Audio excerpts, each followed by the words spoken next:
When it comes to quality sleep, Ashley has you covered with top mattress brands at winning prices and with special financing options available. You can snooze now and pay later. Plus, your mattress purchase helps give the gift of better sleep to children in need and U.S. Special Operations Forces. Visit your local Ashley store or shop online today and make every snooze count. Financing is subject to credit approval. See store or ashley.com for details.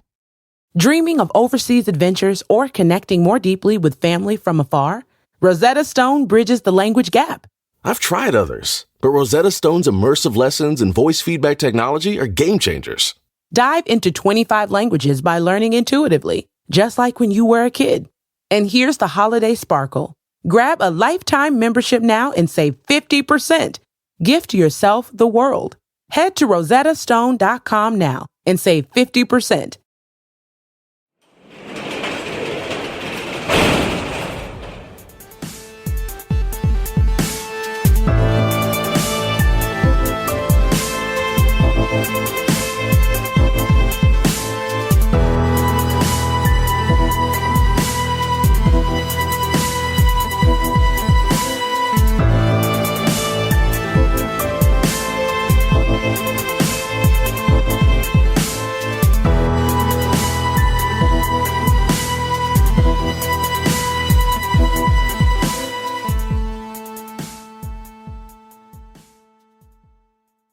Welcome to True Crime Garage. Wherever you are, whatever you are doing, thanks for listening. I'm your host, Nick, and with me, as always, is a man who takes absurd to bizarre and then psychotic. He is the Captain. That's right. I'm a man of many qualities. It's good to be seen and good to see you. Thanks for listening.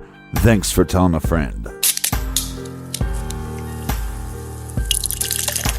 This week, we are proud to be featuring Lapsed Temps. Pardon my French. This is an American wild ale brewed by White Rooster Farmhouse Brewery. This beer is highly carbonated and dry with a slight spice from the Saison yeast. It's got a good hint of white grape in here as well. ABV 5.25%, garage grade 4 out of 5 bottle caps. And this week, we got some cold beers thanks to our good friends right here. First up, a cheers to Janessa in Lakeville, Massachusetts. And we have a big shout to Oscar from Oxfordshire, UK, or from Sesame Street. Here's a double cheers to the London Underground. Cheers to Tammy and Andy in London, United Kingdom. And a big we like your chip to Jamie in Boise, Idaho. Next we have Reed and Dawn in Brighton, Michigan. And last, but certainly not least, we have Melanie and Derek down in San Angelo, Texas.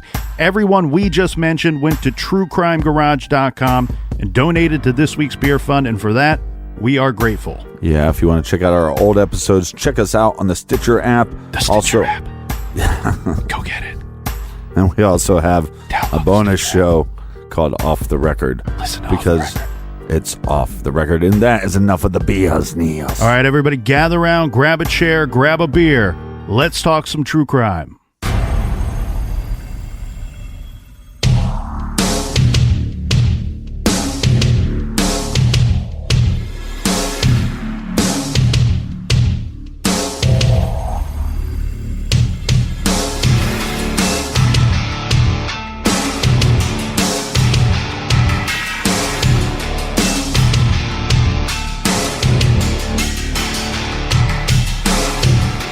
My name is David Bigney.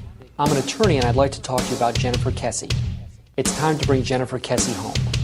If you have any information about where Jennifer is, who has taken her, or the person of interest, please contact a lawyer immediately. Ask a lawyer about the protection you may have under attorney-client privilege and how your identity can be protected, and provide him or her with the information that you have. Your attorney will work in your best interest. There is a reward for information that leads to the whereabouts of Jennifer or the person of interest. Please do the right thing. Please do the right thing.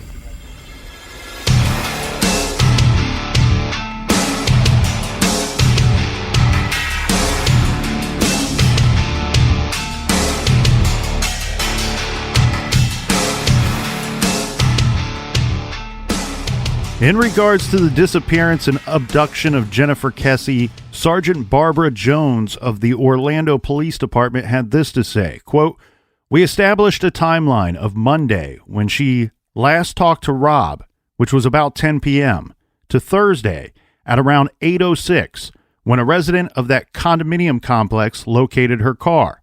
So that's about a 58-hour window.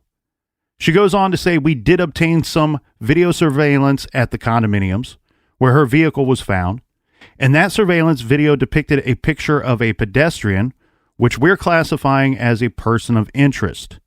That video was taken on Tuesday, the 24th, at around 12 noon.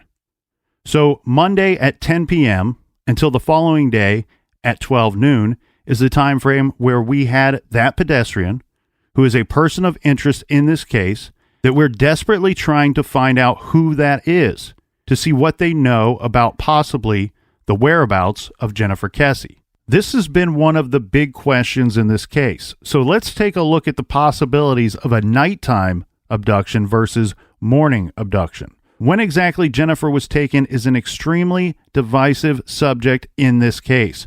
There are two schools of thought, and both we discussed a bit last week, and more importantly, both have evidence backing them up. This is one of the biggest mysteries wrapped inside this larger mystery. When you have a big fat blank spot in your timeline, it is so key and instrumental to the investigation that you shrink that window of time a bit. Squeeze the breeze and close that window a little. So now we are looking at a 14-hour window for the purpose of her vehicle, but more like just under 13 hours when you factor in the important 11 a.m. meeting she planned on attending at work that day, and then very likely all the way to 7:45 a.m. when she should have been leaving for work to get there at 8 a.m. Now, Captain, it seems obvious that the Kesses continue to believe that Jennifer was abducted in the morning as she left for work. And there is quite a bit of evidence to support this theory. Yeah, let's go through this evidence. Okay, so one thing we have to factor in is Jennifer told Rob on the phone the night before that she was already in bed. The other item is we have a wet shower, damp towel, which show so many people say that this is proof that she showered in the morning just before the time that she would usually leave for work. Right.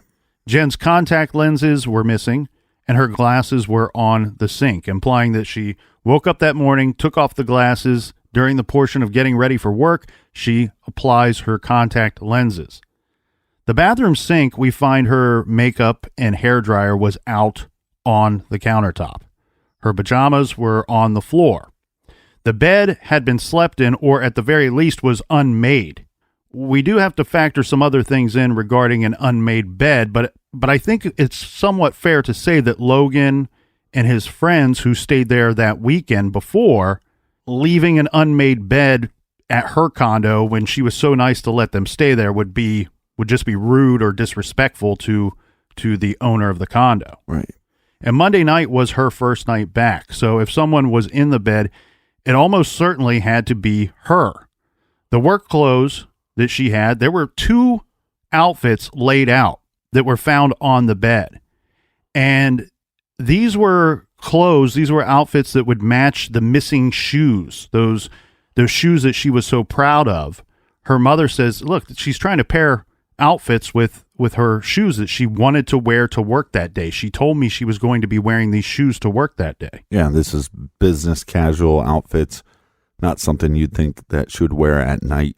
So all of these things point to Jennifer going to bed on Monday night, waking up on Tuesday, going about her normal morning routine, and then vanishing before she ever made it to the office that day.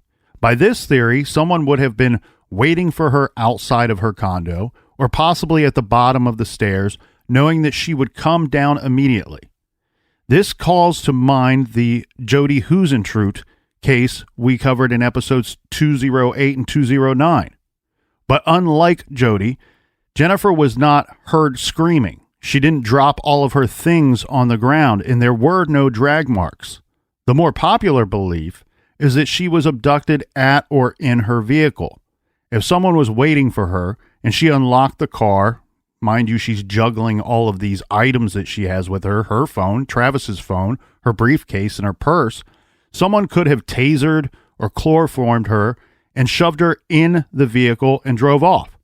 Or as she unlocked her car and went to load her stuff in, a van could have pulled up and hauled her in and someone else drive her car away to make it look like she had left. If either of these two things are what happened, whoever took Jennifer must have known that no one was likely to be around to witness this abduction. Keep in mind, this was broad daylight when Jen usually left for work, and taking her from a visible parking lot is quite risky. On the other hand, there are strong proponents of the theory that Jennifer was abducted at night. As we said, the Orlando Police Department at least initially embraced this theory, saying that her cell phone seemed to be on the move late Monday night. Perhaps she had gone out to find a FedEx location to send Travis's phone, although she had told Logan, her brother, that she would mail it on Tuesday. The Kesses say there is no way that she would have gone out and that this would have happened. But one thing that Drew Kesse alluded to does bolster the nighttime abduction theory. He said that while Jennifer was on the phone that Monday night, someone knocked on her door. Jennifer looked through the peephole and said that it was the male neighbor and that she wasn't going to open the door. But this story is very strange. For one thing, we know that Jennifer didn't really have many neighbors. Keep in mind, this condominium complex, it's about half empty at this time. Right. By some reports, only 2 people lived in her wing of that building. This also goes along with the fact that nobody heard a scream. There might not have been anybody there to hear a scream. Yeah. The old, if a tree falls in the woods situation. Right. And for someone as safety conscious as Jen, it's a little bizarre that she didn't make more of this incident, the knocking on the door at night. This has led to much speculation that Jennifer knew who was at the door and maybe possibly lied to whomever she was talking to, which I believe was Rob at this time. Mm-hmm. Perhaps then letting the person in because she knows them, but not wanting to tell her boyfriend, hey, this person I know is at the door and I'm letting them in at night. Yeah. Well, and you also wonder too, if she let her brother and his friends stay at her condo, is this just the neighbor coming by to check in on her or tell her that they were rowdy or tell her that there was no problems with them all weekend? So here's the thing that I think we should address before we move on too far is we are hearing this story of someone knocking on her door Monday night around 10 o'clock or just after 10 o'clock. Basically third or fourth hand by this point. We're hearing it from her father, who is discussing a conversation she was, I believe, to have been having with somebody else, with Rob. Right. So we're getting this information from Rob to Drew, and then Drew, her father, is passing it along to the public. And one thing that I heard when this was discussed was a reference to not only that this was a male neighbor, but I believe that at one time Drew used the words or the sentence, oh, it must be the man upstairs, like a neighbor man that lived above her. And I got to thinking about this, Captain. I wonder, having lived in apartments and you've lived in apartments and we lived in one together, and remember, I would always blast my music and you were a jerk. I didn't mean to be a jerk, but I was insensitive to those around us, and therefore I tried to become friends with the one neighbor who I was bothering the most with the loud music. Yeah. So we were on a first name basis with him, as he was often reminding me, could you please turn down the music? It's late at night. Where my mind kind of goes with this is sometimes when we lived in our apartment, you would hear a knock and assume that it was coming, that someone was knocking on your door. Then you go and you look through the peephole and there's nobody there. And then you figure it out, you put it together, you're like, oh, I'm hearing somebody knock on the neighbor's door. I wonder if there's a chance that no one was there and that statement that Jennifer made was just interpreted wrong. Is there a chance that she is on the phone, middle of the conversation, goes, oh, I think I just heard somebody knock at the door.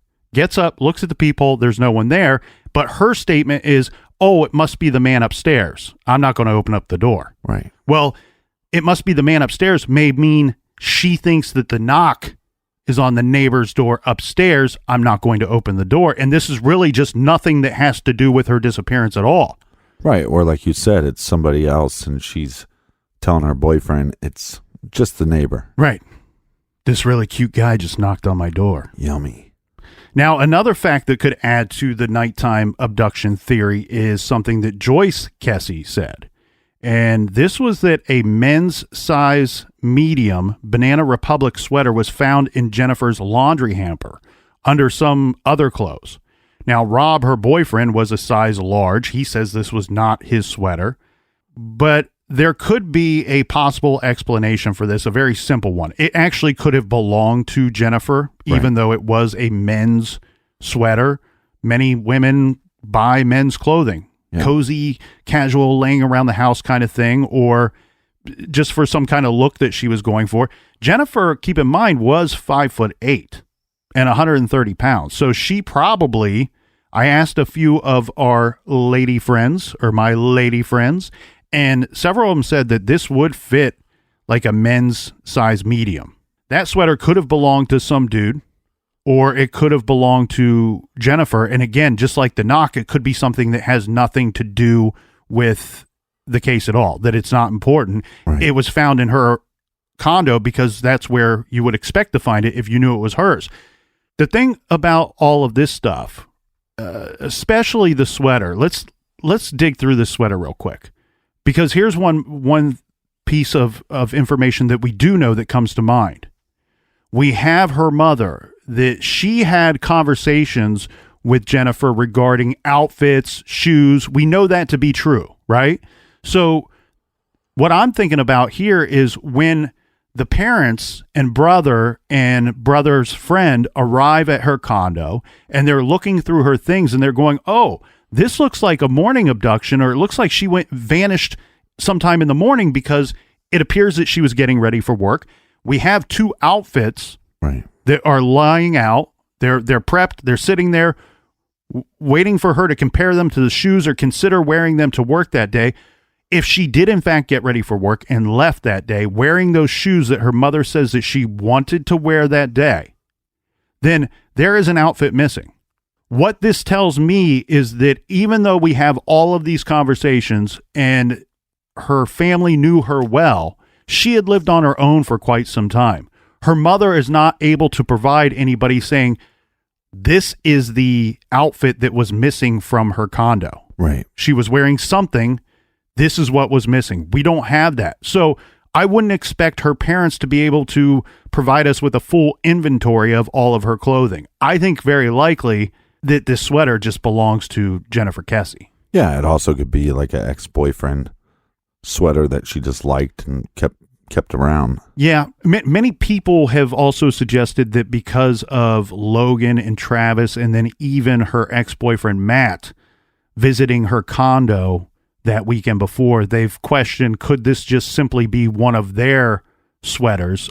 I think not, because it seems too easy for one of those three young men to identify this as theirs. Right. Now, the biggest reason we need to consider a possible nighttime abduction is Jennifer's cell phone.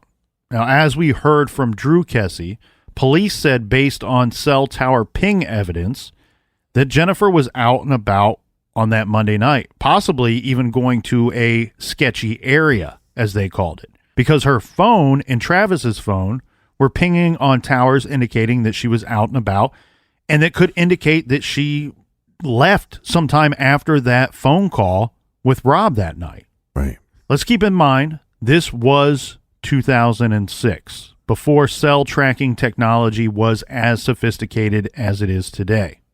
It was hardly an exact science, as we know from Serial. But the pings pointed out by the Orlando Police Department made no sense, and this is according to Drew Kesse. He stated that the Orlando Police Department ping results should be completely disregarded. Apparently, they showed Jennifer's phone pinging on two separate towers miles apart at almost the exact same time. Right. Obviously, this could not accurately reflect the whereabouts of her phone, since she could not be in two places at once. According to Drew, Verizon had the pings happening, quote, all over the place. Further, the Orlando Police Department told Drew Kesse at one point that Jen's phone and Travis's phone appear to have been powered down or had the batteries removed sometime around 10:40 or 10:50 p.m. on Monday night. We can only presume that the Orlando Police Department believed this because the phones stopped pinging at this time. But they have since backed off of this time frame, the police department. And the Kesses said Jen never turned her phone off. She always charged it and had it with her. This is a difficult thing here. And I would love to know the science behind it. Not so much the science behind it on current cell phones, on her phone and the activity that we could expect from her phone that she was using back in 2006. Would the phone still ping when shut off? Does it only stop pinging once the battery is completely removed? Because I've heard the Kesses say time and time again that they believe that Jennifer would have used her phone for an alarm clock, that she very likely would not have shut her phone off. Right. Again, she lived on her own for quite some time. I'm just recalling back to 2005 and 2006 and 7 for me and thinking about cell phones as they were and as they were used back then by a lot of us. It was much different than how we use our phones today. We reach for them for almost everything today. Back then, it wasn't so much the case. I mean, we know that Jennifer had a landline because her cell phone was not great. It was spotty at best once inside her condo. Yeah, which is super old school. Well, it's old school for today, but not in 2006. I had a landline up until, I believe, 2007. And to top that off, I can recall even in 2007 and 8 still using an alarm clock, and because we didn't trust our cell phones back then the way that we do now. You know, I remember I lived in Columbus, Ohio. It's a major city. My cell phone that I had back then barely worked inside my home. If I went down to the basement, nada. Couldn't do anything with it down in the basement, you know, as far as reception goes.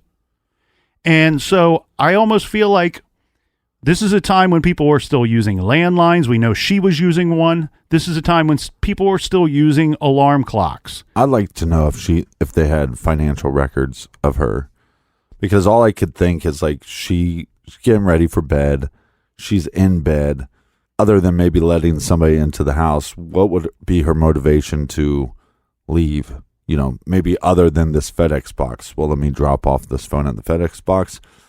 I don't buy that she would do that. I think she'd just do that at work. Mm-hmm. But I think, you know, Steak and Shake pretty late at night can get me to go out of my house. True that. Or sometimes, like, you get a hankering for a blizzard, and you decide at 11 o'clock to go to Dairy Queen. So now, on the opposite end of that, where the parents say, hey, she wouldn't have turned off her phone, she wouldn't have done this, she wouldn't have done that. One thing that they say is she would not have left. They believe, from what they know of their daughter, that once she was in for the night, she was in for the night. Right. And you brought up the FedEx thing with the cell phone, with Travis's cell phone, and that is what is brought up the most.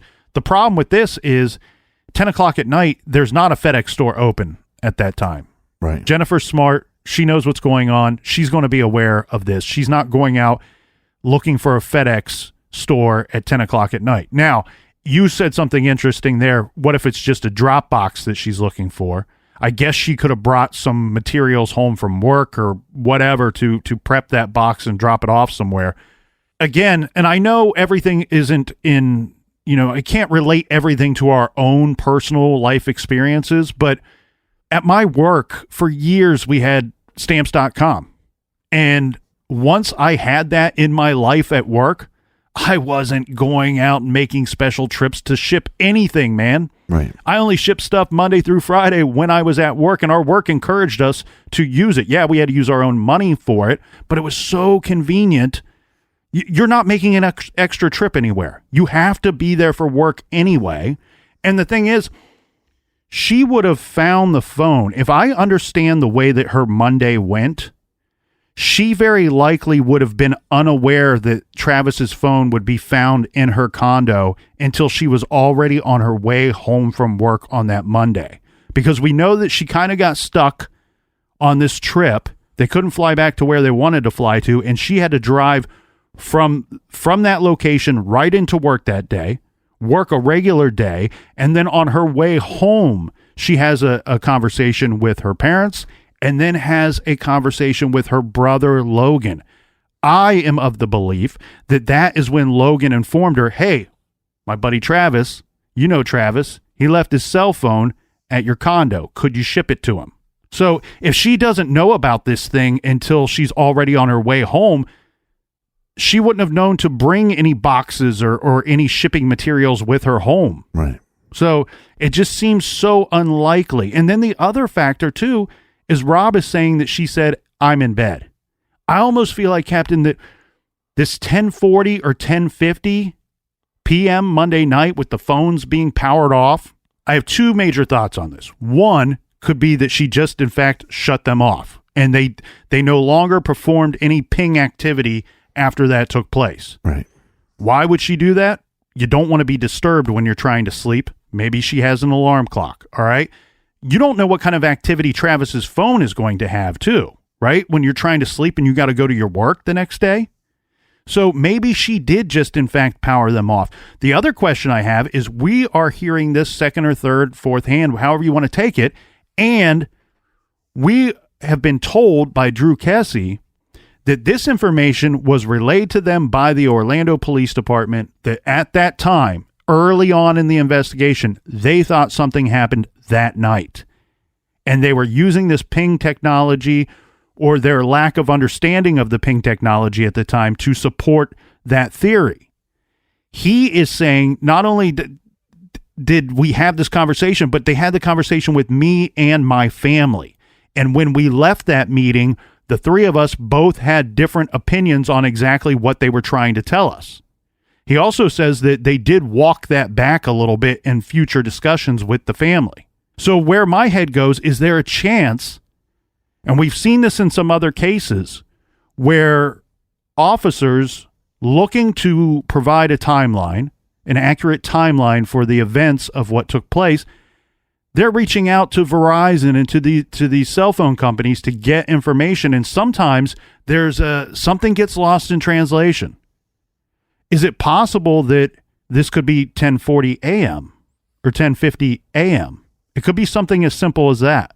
So it's interesting to look through this, and I think that what we really have to hone in on is that it appears to me, from everything we're being told by Drew Kesse, that the ping information is very likely inaccurate. So it's really hard to know how much value to put on this information. The Kesses believe the phone information is absolutely useless, as there is no way to know what is correct and what is not.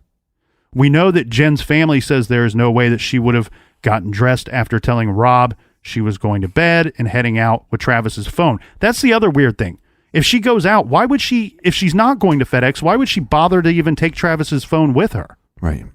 Unless it, people point out, well, maybe it was already in the car in her briefcase for the next day. Yeah, we don't know, but it seems like a lot of things have to line up for this to be a real thing. The thing here, though, is there's one more possibility surrounding a possible nighttime abduction.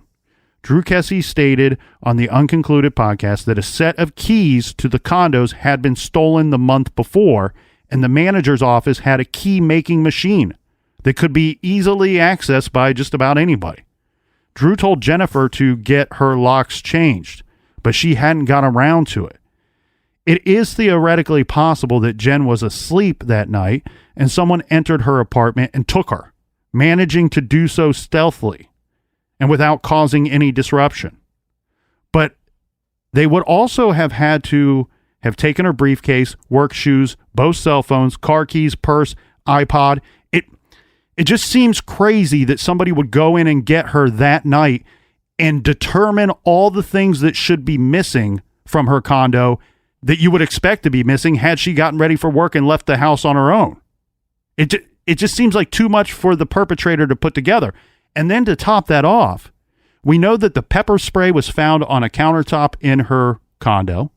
We know that even though the security system was not being used at that time by her, there was a panic button. There was a panic button in her bedroom. This seems like, I get it that the daytime parking lot abduction seems risky, but even somebody that could have got into her condo, then you have to deal with the fact that she could try to defend herself with the pepper spray. She could grab anything for a weapon in her condo, and she could hit that panic button.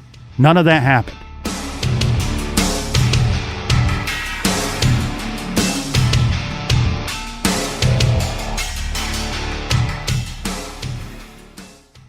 This show is sponsored by BetterHelp. Do you look forward to the holidays? Maybe you struggle with seasonal blues. This time of year can be a lot, and it's natural to feel some sadness or even anxiety about it. But adding something new and positive to your life can counteract some of those feelings. Therapy can be a bright spot, something to look forward to make you feel grounded, and to give you the tools to manage everything going on. If you're thinking of starting therapy, give BetterHelp a try. It's entirely online, designed to be convenient, flexible, and suited to your schedule. Just fill out a brief questionnaire to get matched with a licensed therapist and switch therapists at any time for no additional charge. Find your bright spot this season with BetterHelp. Visit BetterHelp.com/garage today to get 10% off your first month. That's BetterHelp, HELP.com/garage. Rosetta Stone is the language learning program with a lasting impact. I've been using their app to learn French, and it's not just about memorizing words, but actually having real conversations. And it's not just French. They offer 25 languages. Right now, Rosetta Stone has an awesome holiday deal, 50% off their lifetime membership. Every language, unlimited access forever. For anyone keen on diving deep into a new language, check out rosettastone.com. It's a game changer. Angie's List is now Angie, and we've heard a lot of theories about why. I thought it was an eco move. Fewer words, less paper. No, it was so you could say it faster. No, it's to be more iconic. Must be a tech thing. But those aren't quite right. It's because now you can compare upfront prices, book a service instantly, and even get your project handled from start to finish. Sounds easy. It is, and it makes us so much more than just a list. Get started at Angie.com. That's ANGI, or download the app today.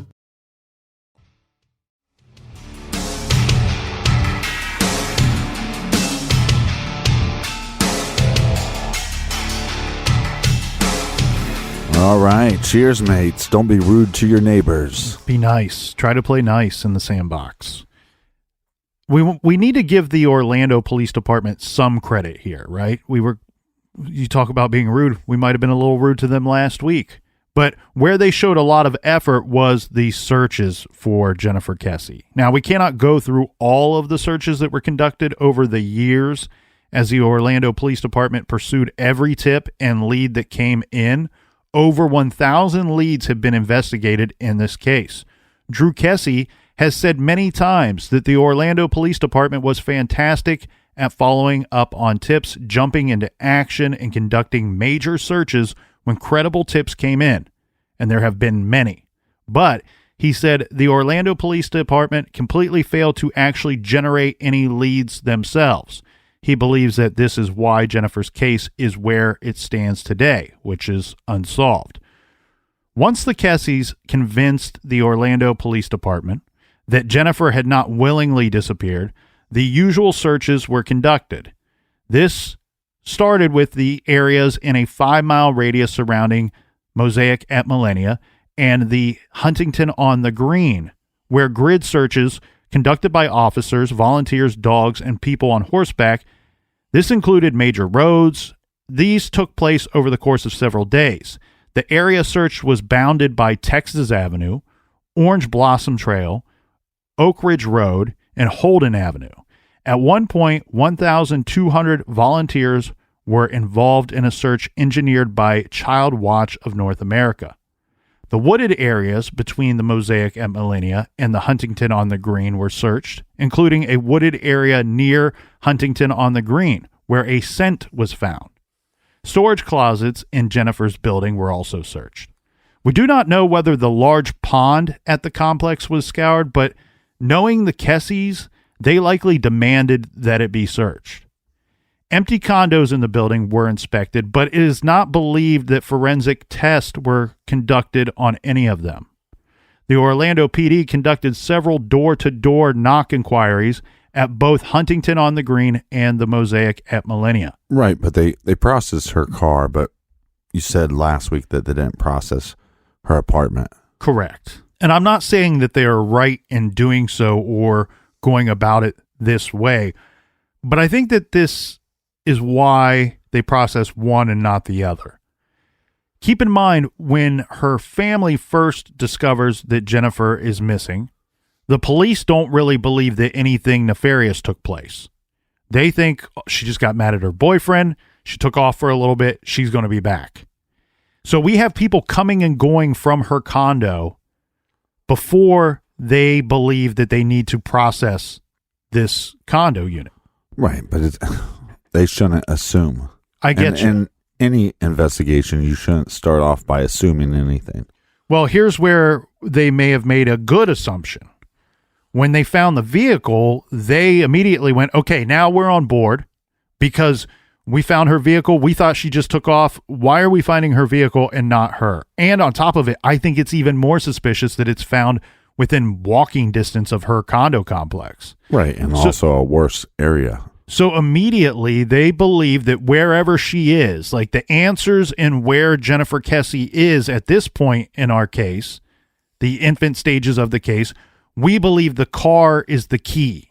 This is the map. This is going to tell us either what happened or where she is or who is responsible. So the vehicle itself was processed. Now, one of the popular theories out there is that she could have been carjacked or she was taken after she was in her vehicle. As we discussed last week, Captain, eventually they released this vehicle. It was turned back in. And it was turned back into the bank because it was not paid for. It was a leased vehicle. Personally, I believe here that if the police department, if they found anything in there to suggest that that is where the abduction took place, or that, unfortunately, I hate to say these things out loud, but these are the things we have to discuss, or she was killed in that vehicle, right, or stored in that vehicle for any length of time, I'm not so sure that they would release that vehicle. That to me almost indicates that at least they don't believe that something major took place inside that car. Right. Continuing on with some of these searches, we have the local news reported that a search of heavily wooded areas near the Huntington on the Green was searched. This is in January of the same month that she went missing, January 30th. They state here that a scent was picked up in the woods. Tips alleging where Jennifer could be found led to scores of searches, including an abandoned hotel, a vacant timeshare complex, a retention pond that was drained, and so on and so on. After police picked up on street rumors and received a credible tip that Jen was alive and being held against her will at a boarding house on 40th Street in Oak Ridge, this is 2.6 miles away from where she lived. This home was invaded on February 12th by a SWAT team. They're looking for Jennifer. They're looking for any evidence that she would have been there before this date. Nothing was found. There was no evidence that she had ever been there at all. The location was near Huntington on the Green, and it was owned by somebody with more than 20 arrests. I don't have what this person's arrest history is, but just noted that 20 arrests. In 2008, Texas EquiSearch arrived in Orlando. This was to help search for Kaylee Anthony, but they also conducted a search of the woods near Mosaic. They too found nothing. In 2009, there was also a massive search that was conducted. It was a fruitless search. It came in by way of tip. But in 2010, Orlando PD received a credible tip about an overgrown field. This is located on Orange Blossom Trail near Oak Ridge Road, which is now the site of a Walmart not too far from Huntington on the Green. Cadaver dogs hit on a spot here, and the Orlando Police Department used backhoes, sifters, and ground-penetrating radar. This search was one of the more significant ones that renewed the Kesse's hope that Jen would be discovered. but nothing came of it. We should note here that multiple online sleuths have posted that this search location was very close to where one of the known suspects, and we'll call him Adam for now, that he resided near this area around this time, or at the time of her abduction. Now, there was no way for me to verify that. I was unable to verify that he actually lived near this location at the time of the abduction. In 2012, there was also another major search. And then in 2015, the Kesse family received a tip that Jennifer was buried in a national park near Miami. This again was another massive search using land, air, and sea vessels. Unfortunately, nothing was found. Yeah, and think about the emotional roller coaster the family has to go on. You think that there's a solid lead. You go through the proper channels to get a proper search, and then you find nothing. Yeah, a lot of these searches look like something was going to come of it. And then we also have statements that have been made to lead us to believe that something promising was coming from the investigation itself. Right. So we have one of the detectives on the case made public statements sometime around mid-February of 2006 that the Jennifer Kesse case would be coming to a conclusion within the next week or so. He said that they had viable evidence and were tracking down certain transients. Clearly, since it's now almost 14 years later and 1,000 dead-end leads later, he was speaking out of turn. Right. Drew Kesse told a reporter in 2009 that the police had thought they found the driver of the car, of Jennifer's car, who parked it at the Huntington on the Green, but they were wrong. And so the search continues. There have been some, using air quotes here, Captain, sightings of Jennifer Kesse over the years. Yeah. There's been a lot that has been reported. There's been a lot that have been called in. There were a lot that were featured on the Unconcluded podcast. Unfortunately, it's very time consuming to go through these possible sightings. And really, to me, I don't want to feel like I'm doing anybody a disservice here, but I feel like I'd be doing you a disservice if we go through all of these because they don't seem to be credible at all, in my opinion. I agree. In April of 2006, the man who owns the company that Jennifer Kesse worked for, David Siegel, he put up $250,000 as a reward in her case. And then the following year, he decided to raise this amount all the way up to $1 million. Wow. This comes with a stipulation, though, for if you want to get the $1 million, he's stating, you need to tell us where she is, we need to find her, and she needs to be alive. Now, no one ever has claimed any of this money. The FBI did get involved in her case. This was in 2010, 4 years after Jennifer vanished, when they became involved. This was at the request of Drew and Joyce Kesse. I'm guessing that they probably were requesting this for quite some time before it actually took action. The feds agreed to review the evidence that the Orlando Police Department had compiled up to that date. They also brought in Logan, her brother, and Drew, her father. They brought them in for questioning. And they gave Logan a lie detector test. Drew offered to take one as well, but they declined. I'm just kind of trying to read between the lines here of why they would decline that. My guess would be that one, here's what we do know. Once she was reported missing or told to the family that nobody could find her, she wasn't at work, wasn't where she was supposed to be, couldn't get a hold of her, couldn't find her at her condo, and her vehicle was missing from her parking spot. Her parents and her brother and her brother's friend jumped into action right at that time. They had to make a very long drive to get to her condo complex. The reason why I think Drew is of less importance for the investigation is because there's no way for him to be a suspect. There's no way for him to have moved her car, and also be driving to her condo at that exact same time. Right. Same goes for Logan, who we know was en route as well. But why do you let him take the lie detector test and not really go into one with the father? Well, you don't really need the father to do one so much if you get what you wanted from Logan. And where I'm going with this, Captain, is I would think, as an investigator at that time, that the people that I should possibly be looking at might be the two friends of Logan's. And if he is able to provide them with answers regarding Matt and regarding Travis, and the FBI are going, well, neither Matt nor Travis look so good at this time. We don't know what additional information Drew could provide us at this time regarding those two individuals. And maybe they don't like those two individuals after they get done talking to Logan. They don't like them as suspects. Yeah. Thank you. We don't know what else was done in these regards regarding the FBI, but essentially the FBI only reviewed the case and made some recommendations to the Orlando Police Department regarding how that agency should proceed from there. Now, by February 2011, the FBI announced that it was ending its involvement in the Jennifer Kesse case.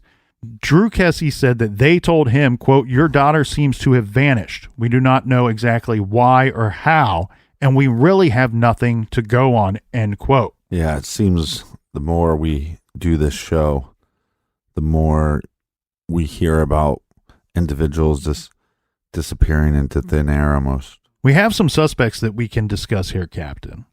And I think there's some that we can clear off along the way. There are some certainly that look better than others in this case. First, let's discuss who everybody would kind of make the leap to immediately in this case is Jennifer's boyfriend, right? Rob Allen. As we discussed, the Orlando Police Department looked at Rob as someone who might be connected to Jennifer's case. However, Rob cooperated fully with the investigation. In fact, he contacted the Orlando Police Department detectives on Jennifer's case before they called him. He submitted DNA, took polygraphs, and gave countless interviews to police. His alibi, by the way, for Tuesday, the 24th, is that he was at work. And this checks out. Now, we should keep in mind that this assumes a daytime abduction. Rob could, in theory, have drove all the way up to Orlando after their 10 p.m. phone call and got into the condo, abducted, got rid of Jennifer, and then got to work back in Fort Lauderdale in time. Right, but also doesn't look like the suspect driving the vehicle. That's correct. In addition to this, his cell phone usage shows that he was in Fort Lauderdale in the time frame in which Jennifer went missing. He, from my understanding, is considered to be cleared. Rob is still close to this day with the Kesses and still helps out as much as he can in finding Jennifer by participating in TV shows and articles regarding her case. We also can bring up Drew and Logan Kesse, father and brother. It's, we've already kind of gone through this, so I don't think that we need to dive into this one too much more. Right. Because these are two loving family members. They don't seem to be any way involved in the abduction of their sister or daughter. Logan was polygraphed by the FBI, as we mentioned, when it commenced a review on the case in 2010. Drew offered to be polygraphed, but they didn't take him up on it. Both men were eager to do whatever necessary to not only rule themselves out, but to move on and help the Orlando Police Department move on with their investigation. Well, in a lot of these cases that somebody just goes missing or disappears into thin air, there's normally a time where family members might act a little strange. I don't think you see that in this case. Right. If anything, that you see, not only are the parents acting in the manner that you think they should, but almost the way you wish all parents would act in these situations. They're leading the charge. Yeah. And it's as you just said, that if I were to go missing, this is how you would want somebody to react and to hold on to your case and lead the charge to find you. Right. One person who the police looked very hard at was Jennifer's ex-boyfriend, Matt Sullivan. He's a friend of Logan's. They had been broken up for well over a year by the time she went missing. But remember that Matt was in Jennifer's condo while she was in St. Croix, hanging out with Logan and Travis. Drew Kesse has said repeatedly that Matt did not easily get over the breakup and that he tried to get back together with her on more than one occasion. We have seen reports that by the time Jennifer vanished in 2006, that Matt had actually moved on and was dating someone else. Yeah. But at least initially, he was not happy about this breakup. Logan Kesse said that the Orlando PD, quote, put Matt through the ringer, end quote. This is probably because not only was Matt at Jen's place that weekend, the weekend before she went missing, but on Monday night, the 23rd, when many people believe that it's possible that she was taken that night, Matt was at a bar across the street from the Mosaic at Millennia. Now, we should point out here, this was not just some dive bar that nobody ever goes in. This was a very popular bar called the Blue Martini. According to Drew Kesse, reports were that Matt was very drunk that night, and he lived about 30 minutes away. So let's keep that in mind, because that looks uber suspicious when you hear, oh, Logan and Travis and the Kesse family live 2 hours away. Yeah. Or 3 hours away, I'm sorry. Whatever it may be, that's a much bigger distance than Matt. Matt lived somewhat in the Orlando area. He lives only about 30 minutes away from Jennifer Kesse's condo and this bar, which is across the street. So what you're saying is this guy's drunk, pretty drunk at this bar? Yeah. But he's 30 minutes from his home, so he drove 30 minutes drunk? That's not what I'm saying. I don't know how he got home that night. What I can say is there are reports that he did return to his residence that night. And these reports are coming from I believe he had 2 roommates at the time. Right. That were saying that he was home around 1 or 1:30 in the morning. So it's one of those things, Captain, where it's either suspicious or it's straight up a coincidence.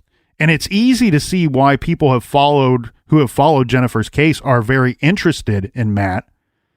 Although we should point out that his involvement seems to be 100% speculative.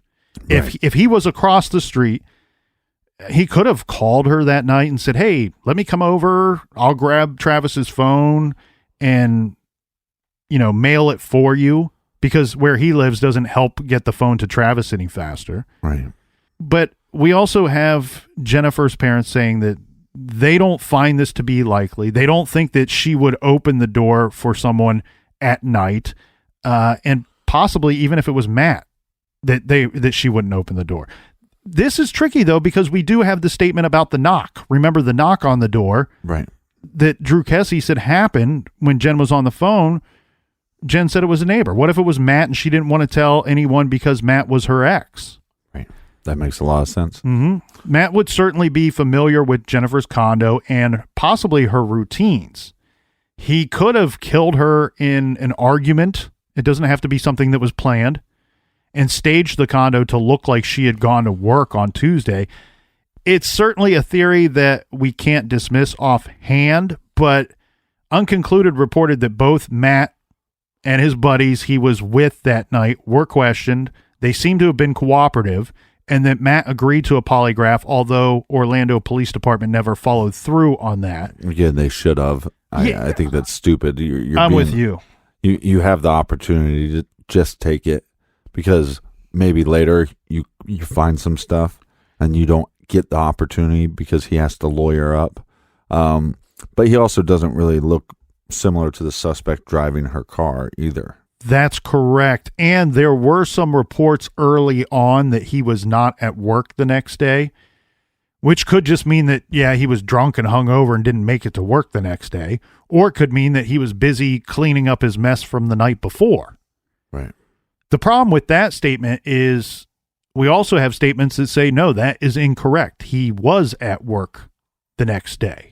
The problem, too, that I want to point out is a lot of people suggest and say that, well, Matt looks good to me because he doesn't seem to be willing to discuss the case publicly or go on the record with, a newspaper or sit through an interview right. and be filmed. But he's willing to take a polygraph test. He's willing to take a polygraph test, and everybody that is close to the case seems to be saying the same thing, that he was cooperating with police. Matt, did at one time release a statement that said, look, early on in the investigation, when this became big news down in Florida, I was willing to talk with newspapers or with the news and media in general. The time that I did do that, the one time that I did do that, they took my story and twisted it all around when it finally came out. And he once bitten, twice shy. He doesn't want to do another interview with the newspaper or with media because he feels like this could easily happen again. That's the difficult thing, too, for the public to keep in mind. You can sit down and discuss the case or what you know or don't know about the case of somebody that you know intimately, somebody that you were on the inner circle of with the media, but after that interview is over, you are powerless on how they choose to release it, on what they choose to cut from your interview, what they choose to include, and sometimes even the order that they decide to rearrange things. I've always heard that if you're going to do an interview like that where it could be tricky for you later on in life, the best thing to do is to record the interview yourself, right? Even if it's just audio, and go that way. You have something to back your own, back yourself up and say, look, they twisted this whole thing up. They're making me sound, or they're making me look guilty, when in fact these are my answers to their questions.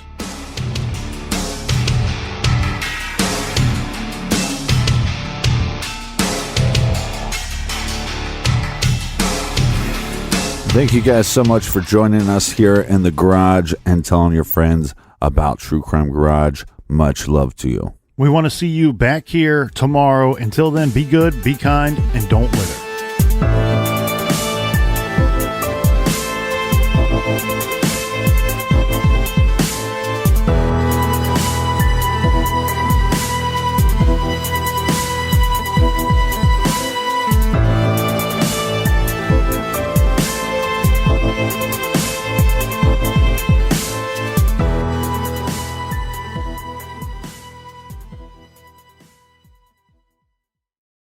You can start your day off right when you find a professional on Angie to get your plumbing right first.